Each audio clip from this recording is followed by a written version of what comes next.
and welcome back to my channel.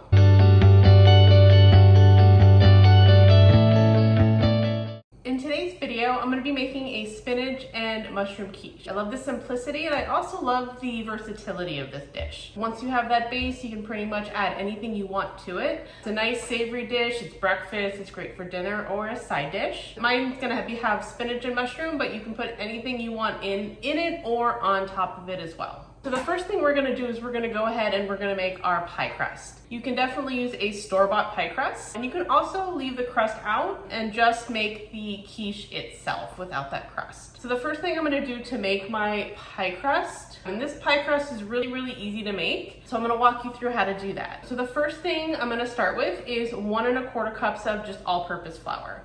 And to that, I'm gonna add a ½ teaspoon each of sugar and salt.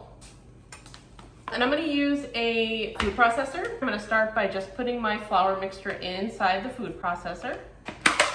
And to start, we're just going to give it a couple zaps just to get that going. So now I also have some ice water. You don't really only need about 7 to 8 tablespoons, but I have just plenty on hand. This is going to make that dough come together, or the crust come together. And I have about a stick or a ½ cup of unsalted butter.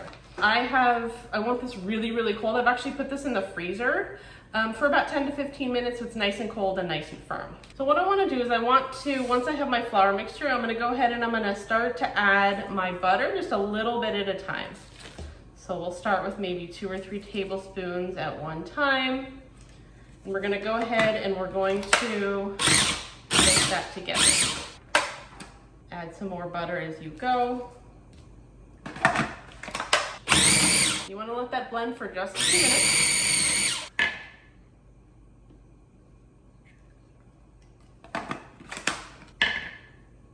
You want the butter to look like just the size of peas, so we just want to break up that butter. I'm going to go ahead and I'm going to add my water. So we're going to make sure we have our lid on. And as I'm blending, I'm going to go ahead and I'm going to add some water, a little bit at a time, just until that dough comes together.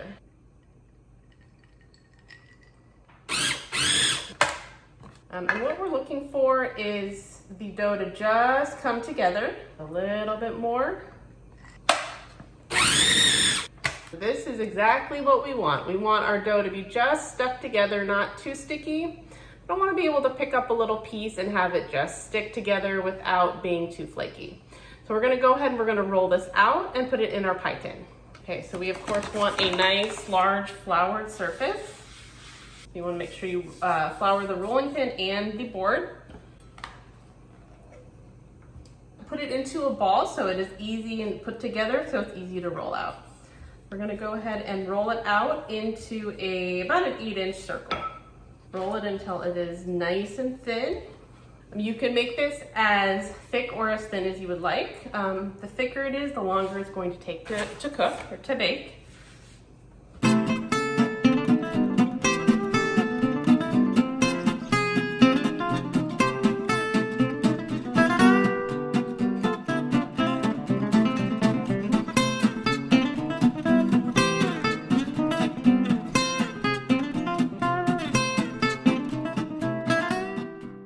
Once you have your dough, we're going to go ahead and we're going to lay it out in our pan. I'm just using a tart pan. This one is just really easy for me to just lift it out. You can use any type of pie pan that you would like. Just lay the dough across the top gently. We don't want to work with it too much because we do want to keep that butter cold. Stretch it out just enough so it lays across the bottom and up the sides. Any holes or gaps in the side, you can go ahead and get rid of those. We want it to, don't overwork it, but work it enough so that it makes one cohesive layer on top of that pan. And then we're going to go ahead and we're going to just scrape off that excess. Okay, and what we want to do now is we want to blind bake our crust. And this is a process to make sure that the dough gives a little bit of a head start so it doesn't puff up too much underneath our pie or underneath our quiche in this case. And we do want to weigh this down because again, we wanted to keep it from puffing up. We want to keep it nice and flat. Typically you can use dry beans, rice, or anything. They also sell these specifically for blind bakings. Any baking store or craft store is gonna have like ceramic beads to specifically put in your pie crust. Anything to weigh it down, I'm just gonna use another pan just to make sure it is flat, and it looks like this one fits perfectly inside. So I'm gonna go ahead and just lay it in there. And we're gonna blind bake this at 425 degrees Fahrenheit for about 15 to 20 minutes. We do have a little bit of extra pie dough. So what I'm gonna do is I'm gonna wrap this up in saran wrap, and I'm gonna go ahead and I'm gonna stick this in the fridge. So we could reuse this later for another smaller pie, or you can put fruit or anything you want in it. It's gonna be a really nice, delicious treat. It's been about 15 minutes, and our crust is, we blind baked it for about 15 minutes, and it's just turning brown. It's not baked all the way, just enough to get it started. And we have weighed it down so it hasn't puffed up, and it allows it to maintain that nice, even thickness, that nice, even shell. So we're gonna leave this to cool, and we're gonna prepare the quiche filling. I'm gonna go ahead and I'm gonna chop up all the filling for my quiche. I'm gonna be putting in some mushrooms. This is about a quarter to a half a pound of mushrooms.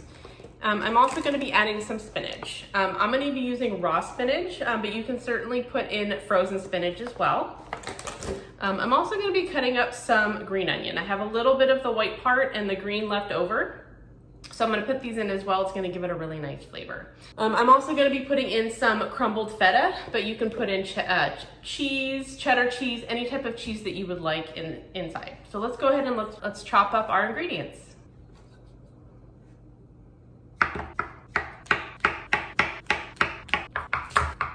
Okay, I have all of my mushrooms chopped up. I've just sliced them up. I'm gonna go ahead and get these cooked up.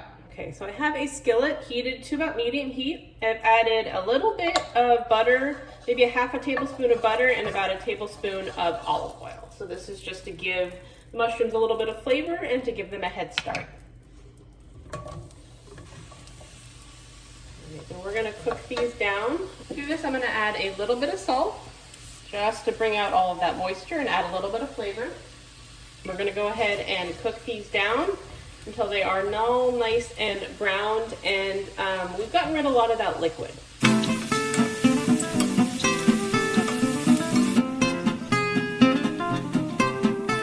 It's been about 10 minutes, and our mushrooms are nice and browned and soft.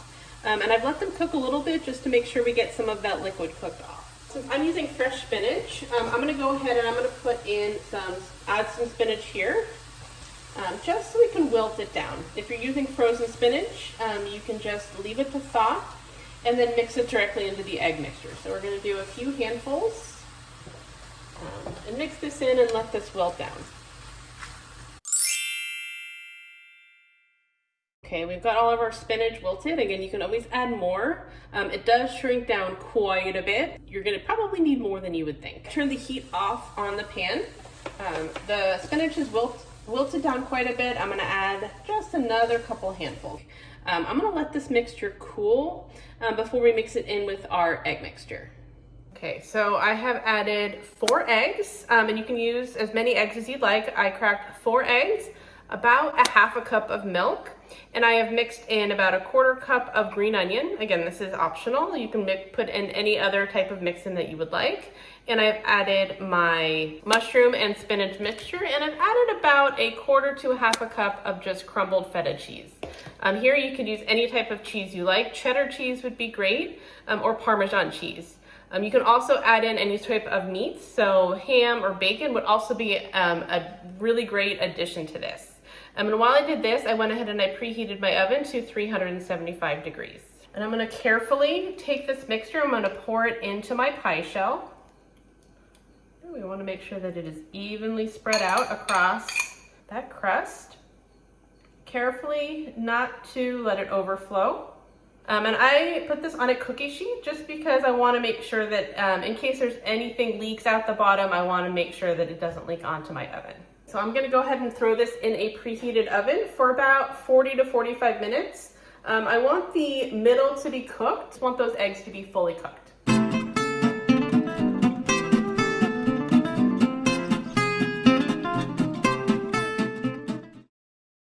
All right, we have our quiche all out of the oven. It looks incredible. incredible. It's still nice and steamy, but it's cooled down a little bit.